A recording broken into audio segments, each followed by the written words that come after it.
Creo que las preguntas enriquecen la clase, creo que las preguntas que hacen otros nos despejan dudas a otros, ¿sí? Pero quiero contarles una cosita. Daniel va a grabar, o tal vez ya... Andrés, perdón.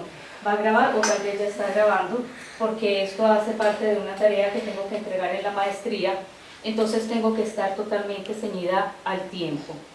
Entonces, tal vez durante el tiempo que comparta con ustedes la palabra no pueda responder a sus preguntas, porque tengo que ser juiciosa con las especificaciones de la tarea, pero quiero animarles a que si tienen alguna pregunta, a que la anoten, y al final de la reunión, entonces ya responderemos todas las inquietudes que hayan. ¿Listo? El tema es un poquito ladrilludo, pero si ustedes toman la decisión consciente en este momento de abrir su corazón realmente para lo que el Espíritu Santo quiera hablarles, sé que lejos de ser un tema pesado va a ser un tema de mucha bendición para todos. Entonces quiero pedirles que abran sus Biblias. Yo tengo, seguramente voy a usar la Biblia, seguramente no. Esta Biblia es de letra muy pequeña, de tal manera que los versículos yo los escribí aquí en mis hojas para no tener que estar forzándome mucho con esa letra tan pequeña, pero quiero que ustedes utilicen sus Biblias. Quiero que miremos Marcos capítulo 10, los versos 28, 29 al 30. Quiero hablarles en esta noche del costo del llamado y el precio que tiene que pagar cada cristiano por seguir a Cristo y por el mensaje del Evangelio. No sé si antes a ustedes les han hablado de esto, pero yo sé que es un tema, como ya lo dije, pertinente absolutamente para todos. Dice la Biblia: entonces Pedro comenzó a decirle: he aquí, nosotros lo hemos dejado todo y te hemos seguido. Respondiendo Jesús le dijo: de cierto os digo que no hay ninguno que haya dejado casa o hermanos o hermanas o padre o madre o mujer o hijos o tierras por causa de mí y del Evangelio, que no reciba 100 veces más ahora en este tiempo casas, hermanos, hermanas, madres, hijos y tierra, con persecuciones, y en el siglo venidero la vida eterna. Muchos de nosotros hemos sido realmente impactados con el amor de Dios y estamos totalmente agradecidos con Dios por todo lo que Él ha hecho a través de nuestras vidas y por todo lo que nos ha dado con Jesús. Amamos al Padre, amamos a Jesucristo y deseamos profundamente la llenura del Espíritu Santo en nuestras vidas. Pese a eso, muchas veces desobedecemos al Padre, muchas veces negamos a Jesús y muchas veces contristamos el Espíritu de Dios también en nuestros corazones.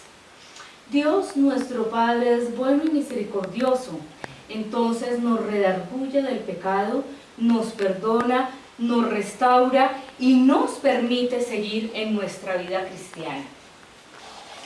Sin embargo, el ser cristianos de ese nivel que les estoy mencionando, el asistir regularmente a la iglesia o a grupos como estos donde estudiamos la palabra de Dios, el diezmar y ofrendar, el orar, el cumplir los preceptos de la palabra de Dios, me refiero a no robar, no matar, no adulterar, etcétera, etcétera.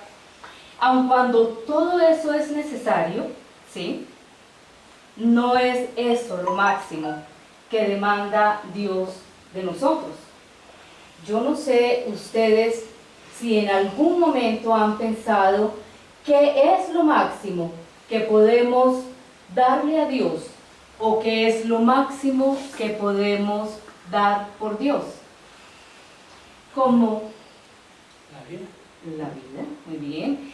Y tampoco sé si ustedes han pensado qué es lo máximo que podemos hacer para Jesús y qué es lo máximo que podemos hacer por amor de Jesús. Dios demanda de nosotros un compromiso tal que estemos totalmente dispuestos a pagar el precio. De pronto alguno de ustedes va a decir, pero ¿cuál precio? Y el precio del que yo les estoy hablando esta noche es precisamente del precio del llamado. Porque yo sé que todos los que estamos aquí hemos sido llamados. Pero recuerden ustedes lo que dice la Escritura en Mateo 22:14 o 20:14, que muchos son los llamados y pocos son los escogidos. Entonces, aun cuando todos hemos sido llamados, todos los que estamos aquí, nadie está aquí simplemente porque no tenía nada que hacer, porque fue coincidencial, no. Todos los que estamos aquí hemos sido llamados, pero para que también seamos escogidos, debemos estar dispuestos a pagar el precio de ese llamamiento, ¿cierto? De tal manera que si Dios lo permite en esta noche, esto es solo la introducción, pero si Dios lo permite a partir de este momento, vamos a estar hablando del precio que tuvieron que pagar diferentes hombres a lo largo de la historia por causa de su llamado, por causa de Cristo y por causa de su evangelio. Si alguno de ustedes se pregunta, ¿y por qué no vas a hablar de mujeres? No vayan a pensar que estoy hablando de hombre en el sentido genérico, y esta noche no vamos a hablar de mujeres porque seguramente muchos de ustedes sabrán que durante años la historia se escribió por los hombres y para los hombres. Eso no quiere decir que no hayan habido muchísimas mujeres a lo largo de la historia que también hayan dado sus vidas por Jesucristo, y mucho más que eso. Porque alguien me decía en alguna oportunidad, morir por Cristo debe ser tenaz. Y yo le decía, bueno, sí, tienes razón, pero si le dan un tiro, la persona ahí quedó feliz. Llegó directo a la presencia del Señor, murió por Cristo. Pero, ¿qué será más fácil? ¿Morir por Cristo o vivir para Cristo? Creo que ahí tenemos una buena pregunta. Entonces, yo espero que el tema de esta noche sea un tema que sirva de ejemplo para todos nosotros, y le oro al Señor y le he orado al Señor, y esta tarde le pedí muchísimo al Señor que este tema sea un tema de inspiración por la gracia del Espíritu Santo, para que cada uno de ustedes pueda atender el llamado del Señor y esté dispuesto a pagar el precio que Dios va a demandar de cada uno de nosotros en forma individual. Porque lo que Dios demanda de ti no es lo mismo que demanda de Camilo, lo que demanda de Vanessa, lo que demanda de mí, lo que demanda de Daniel. No, Dios demanda de cada uno de nosotros algo diferente. Entonces empecemos a hablar de esos hombres y de esas, bueno, de esos hombres, porque ya dije que no vamos a hablar de mujeres. Bueno, en Hebreos capítulo 11, ustedes pueden abrir sus Biblias y mirar conmigo Hebreos capítulo 11, desde el versículo 4 hasta el versículo 38, un pasaje que ha sido conocido como la galería de los héroes de la fe. Se nos habla de muchos hombres que pagaron un alto precio por causa del llamamiento. En el versículo 4 nos habla de Abel, en el versículo 5 nos habla de Enoc, y bueno, nos habla de muchos personajes, y como no tenemos oportunidad de hablar de todos ellos, yo me voy a centrar específicamente en dos. El primero de ellos está en el versículo 7, cuando habla de Noé. Génesis en el capítulo 6 dice que Noé era un hombre justo, y dice que fue perfecto en sus generaciones y que caminó con Dios. Pero tuvo que pagar un alto precio. Cuando Noé tomó en su corazón la decisión, ¿sí?, de obedecer el llamado de Dios, se comprometió con Dios en un proyecto que duró 120 años, que fue el tiempo que invirtió en la construcción de la barca. Aquí quiero hacer un pequeño paréntesis, porque saben ustedes que nosotros permanentemente nos comprometemos con Dios a diferentes cosas. Entonces nos comprometemos a tener disciplinadamente, por ejemplo, un devocional, nos comprometemos a leer la Biblia en un año, nos comprometemos a ayunar por lo menos una vez al mes, nos comprometemos a compartirle a nuestros compañeros de trabajo y a nuestros amigos y a nuestros vecinos de Cristo, pero al poco tiempo claudicamos en nuestro propósito. En el caso de Noé las cosas no fueron así. Noé se comprometió con Dios y además de comprometerse con el Señor, Dios y de cumplir a ese compromiso que le tomó, como ya dije, 120 años construyendo un arca. Estaba mirando las medidas del arca. Saben ustedes que el largo del arca era de 135 metros, algo así como estadio y medio. Pues no estoy hablando de los estadios de juegos internacionales de la FIFA que son como de 112 metros, sino de los estadios normales que son de 90 metros. Aquí el arca era de 135 metros de largo, tenía 22.5 metros de ancho y la altura del arca era superior a la altura de un edificio de 4 pisos. Entonces, Noé se comprometió con Dios a hacer ese proyecto.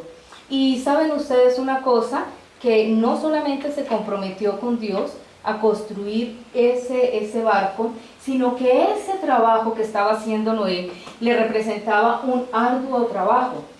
Yo estoy totalmente segura que excepto el día que Dios había establecido para que el hombre descansara en esos 120 años, Noé no tomó vacaciones. Porque cuando Dios nos hace un llamado, y quiero que ustedes lo oigan bien, cuando Dios nos hace un llamado es para obedecerlo ya. No es para mañana, no es para pasado mañana. No es que Dios me llamó a compartirle a mi vecina y entonces yo aprovecho, me voy de vacaciones y de pronto cuando regrese me acuerdo y le comparto.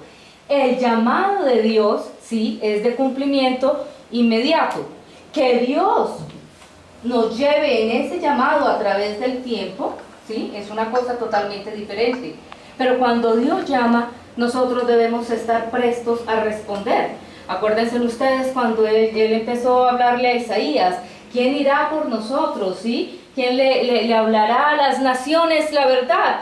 Isaías respondió, heme aquí, envíame a mí. Y eso fue diciendo y haciendo. Y en el caso, por ejemplo, de Samuel, ¿se acuerdan? Él pensaba que quien lo llamaba era el sacerdote Elí, pero Elí, después de que Samuel, siendo niño o joven, se levantó varias veces de su cama a decirle a Elí, heme aquí, ¿para qué me necesitas? Él entendió, no soy yo el que te estoy llamando, es Dios el que te está llamando. Vete, acuéstate y tan pronto vuelvas a escuchar que Dios te llama, inmediatamente respóndele, heme aquí, porque el llamado de Dios no puede hacerse esperar en nosotros. Todo puede esperar. Nosotros podemos casarnos ahora o dentro de 6 meses, un año, podemos tener hijos ahora o después, podemos cambiar de trabajo ahora o después. Todo lo que hacemos en nuestras vidas puede esperar, pero el llamado de Dios o al llamado de Dios nosotros no nos debemos hacer esperar. Bueno, entonces además de que Noé se compromete con Dios en un proyecto de 120 años, que de por sí eso ya era una cosa realmente sacrificial, y adicional a que tuvo que trabajar arduamente porque trabajaba en la construcción de la barca, solamente él con sus 3 hijos, mucho trabajo para muy pocas personas. Además de eso, Noé tuvo que acomodar todos los animales que llegaron a la barca, y seguramente algunos que no llegaron, sino que él y sus hijos tuvieron que ir a conseguir y tuvieron que acomodarlos dentro de la barca.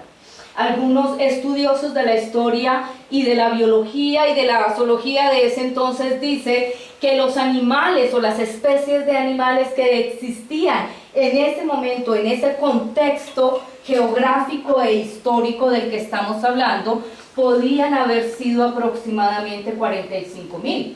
Total que a la barca entraron aproximadamente esa cantidad de animales. Entonces, se compromete a un proyecto de 120 años, tiene que acomodar a 45.000 animales y tiene todavía que conseguir comida y almacenar comida para todos esos animales y también para su familia. Y como si todo esto fuera poco, tuvo que soportar también la burla y el rechazo de todas las personas que vivían cerca de él, que veían que construía una barca y seguramente le preguntaban, ¿qué estás haciendo? Estoy construyendo una barca. Y resulta que estaban en un lugar de tierra completamente árida, donde prácticamente nunca llovía, donde se encontraba el agua de los mares o de los ríos lo suficientemente lejos y no existía ningún tipo de transporte que arrastrara esa barca hasta ese lugar. Entonces pagó un alto precio por su llamado o por atender el llamado de Dios. Hay otro personaje de la Biblia que es Abraham, y ahí en el mismo capítulo 11 de Hebreos ustedes lo van a encontrar, desde el versículo 8 aproximadamente. Abraham fue un hombre sumamente especial. Dice la Biblia en Génesis capítulo 15 que le creyó a Dios y le fue contado por justicia. Abraham tuvo que pagar un precio emocional también muy alto, porque miren una cosa, muchos tendremos que pagar un precio físico, otros un precio emocional, tal vez otros un precio económico, pero todos vamos a tener que pagar un precio. En el caso de Abraham, al atender el llamado de Dios, Abraham tuvo que dejar su tierra, tuvo que dejar su familia, tuvo que dejar a sus amigos, tuvo que emprender un viaje muy pero muy largo a una tierra totalmente lejana y desconocida, a la que ni siquiera sabía cuánto tiempo se iba a tardar en llegar. Lo que tuvo que pagar Abraham fue un precio de un desprendimiento emocional muy alto, porque en la palabra de Dios ni siquiera había el compromiso o la posibilidad de regresar. Yo no sé cuántos de ustedes, si Dios los llamara en este momento y les dijera, vas a ser misionero por causa de mí en la China, despídete de tu familia, de tus amigos, te vas de Colombia y no vas a regresar nunca, ¿cómo se sentirían? Los llamados de Dios son maravillosos, pero son duros, tremendamente duros, pero vale la pena. Cuando nosotros atendemos el llamado de Dios, es más fuerte el gozo de servirle a Cristo que la tristeza que nos puede dar renunciar a las cosas que nosotros debamos dejar por causa de ese llamado. Sin embargo, dice la palabra de Dios que Abraham salió porque esperaba la ciudad que tiene por fundamentos, cuyo arquitecto y constructor es Dios. Entonces, tal vez el Señor haya llamado a alguno de ustedes o esté llamando a alguno de ustedes, tal vez, a un lugar donde sea más útil que acá. Y yo quiero animarles con todo el corazón que renuncien a la comodidad de su casa y que renuncien a la seguridad que les da sus trabajos. Y si Dios los está llamando a otro lugar, que puedan realmente tomar la decisión de obedecer, donde sean más útiles para el Señor. Todos debemos buscar el lugar donde seamos más útiles para el Señor. Bueno, y así sucesivamente ustedes van a encontrar a otros personajes en Hebreos capítulo 11 está Moisés, y sigue hablando el capítulo 11 de Rahab la ramera, de Gedeón, de Barak, de Sansón, de Jefté, de David, de Samuel y de los profetas. Y en los versículos 33 al 38, hablando de estos hombres, dice que estos hombres por la fe, escúchenme muy pero muy bien, conquistaron reinos, hicieron justicia, alcanzaron promesas, taparon bocas de leones, apagaron fuegos impetuosos, evitaron filo de espada, sacaron fuerzas de debilidad, se hicieron fuertes en batalla, pusieron en fuga ejércitos extranjeros. Las mujeres recibieron sus muertos mediante resurrección, mas otros fueron atormentados no aceptando el rescate a fin de obtener mejor resurrección. Experimentaron vituperios, fueron azotados, fueron enviados a prisiones y cárceles, fueron apedreados, aserrados, puestos a prueba, muertos a filo de espada, anduvieron de acá para allá cubiertos de pieles de animales, pobres, angustiados, maltratados, errantes por los desiertos, por los montes, por las cuevas y por las cavernas de la tierra. Y en el versículo 38 dice, de los cuales el mundo no era digno. Este mundo no merecía hombres que fueron capaces de hacer todo esto por amor a Cristo. ¿Saben ustedes qué dice la nueva versión internacional? Dice, el mundo no merecía gente así. Tal vez el mundo en este momento nos merece a nosotros, que no estamos pagando un sacrificio por Jesús. Pero estos hombres que Dios nos muestra aquí en su palabra, a través de Hebreos 11, pagaron tan alto sacrificio que dijo Dios, el mundo no los merecía. ¿Y saben? La conclusión de esto, ¿sí?, es que en el versículo 16 dice, por lo cual Dios no se avergüenza de llamarse Dios de ellos. Miren ustedes qué interesante. Si ustedes están siguiendo conmigo el hilo de todo esto, podrán ver al igual que yo, que cuando tenemos de parte de Dios un llamado en nuestras vidas y no lo atendemos, entonces Dios se avergonzará de nosotros. ¿Recuerdan ustedes lo que dice Mateo 8:38? Porque el que se avergonzare delante de mí, ante los hombres aquí en la tierra, yo me avergonzaré de él delante de mi Padre y de los ángeles del cielo. Y Mateo, 10:32 dice, y cualquiera que me confiese delante de los hombres, yo también le confesaré delante de mi Padre que está en los cielos. Bueno, hasta aquí hemos hablado solamente de un par de personas que estuvieron o que están en la Biblia en el contexto del Antiguo Testamento y que fueron antes de los profetas. Si ustedes están siguiendo conmigo el capítulo 11 de Hebreos, se darán cuenta que en el versículo 32 termina diciendo Samuel y los profetas, pero no nos habla de ningún profeta. Entonces vamos a hablar de un par de profetas.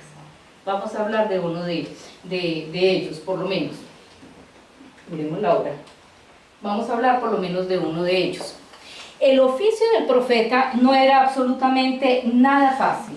La tarea que tenía el profeta era hablar de parte de Dios a los líderes políticos, a los líderes religiosos y al pueblo.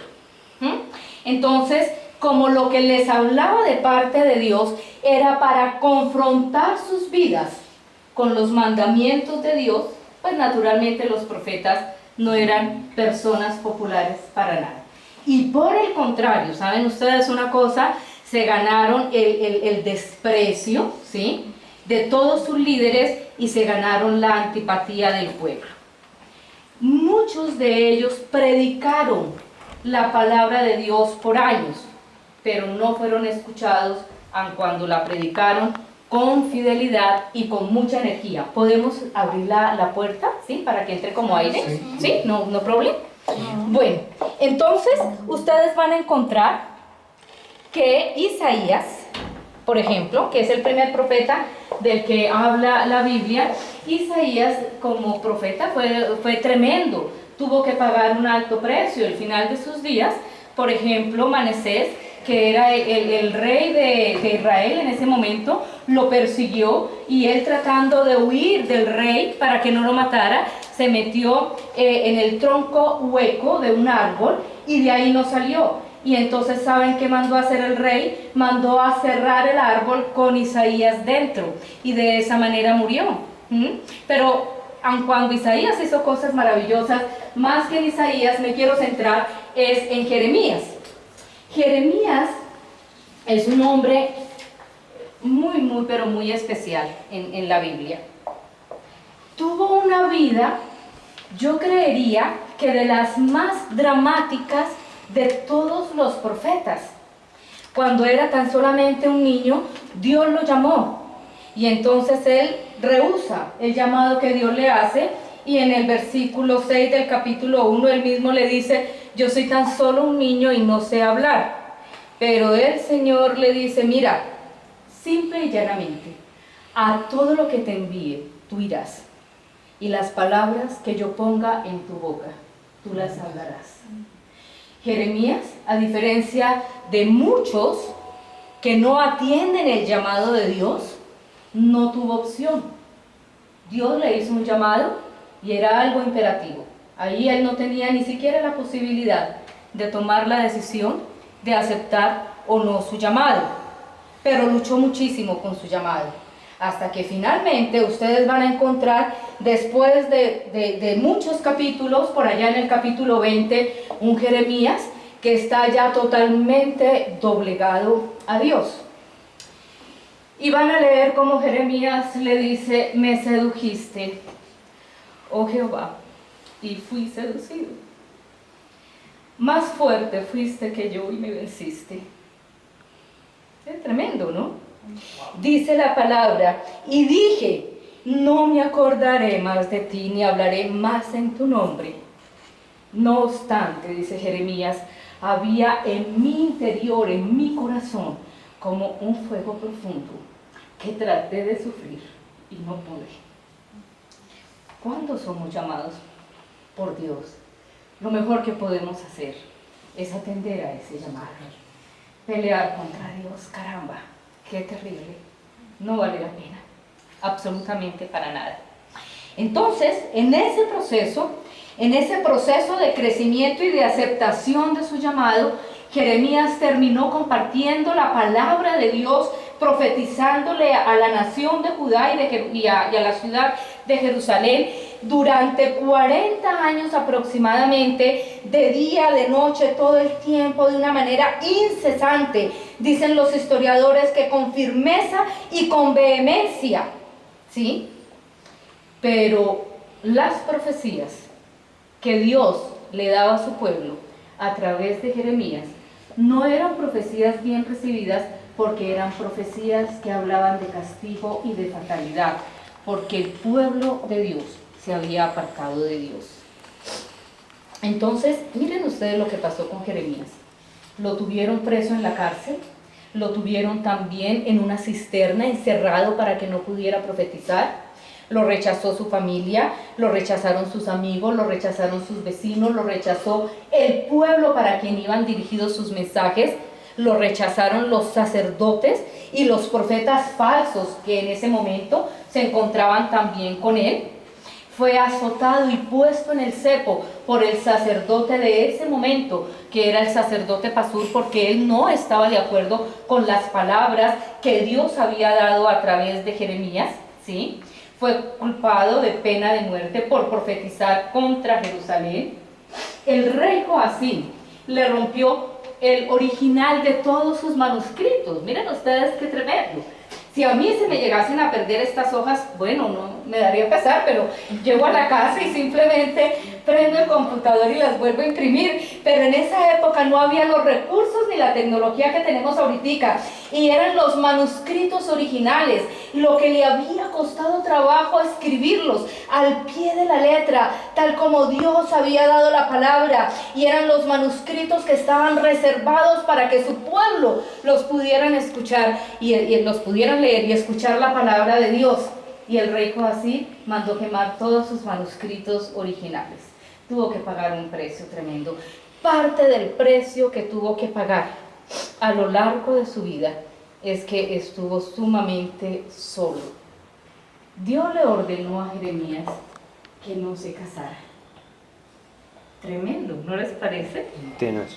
Una cosa es quedarse uno soltero por decisión o porque finalmente no logró encontrar su media naranja, ¿sí? Que quedarse soltero porque Dios le ordenó que no se casara, ¿sí?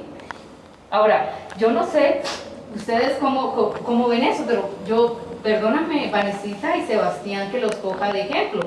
Si Dios te dice a ti, no te vas a casar con Sebastián, caramba, ya tenemos planes, ¿sí? Pero bueno, si no es Sebastián, puede ser otro. No, es que no te vas a casar. Eso fue lo que le dijo a Jeremías. No te vas a casar, no vas a tener hijos, no vas a tener hijas y no vas a participar, óigame bien, ni de funerales ni de banquetes. No vas a participar de ningún tipo de actividad donde haya conglomerado de gente. Lo que Dios quería y demandaba de la vida de Jeremías era una vida célibe y de total aislamiento, para que cuando Dios le hablara, él pudiera recibir la palabra de Dios de la misma manera que él se la estaba dando, sin ningún tipo de impedimento, sin ningún tipo de ruido, ¿sí? Y entregarla de esa misma manera al pueblo. Ahora, yo sé que todos ustedes los que están acá son muy jóvenes, ¿sí? Gracias, Y gracias. tienen,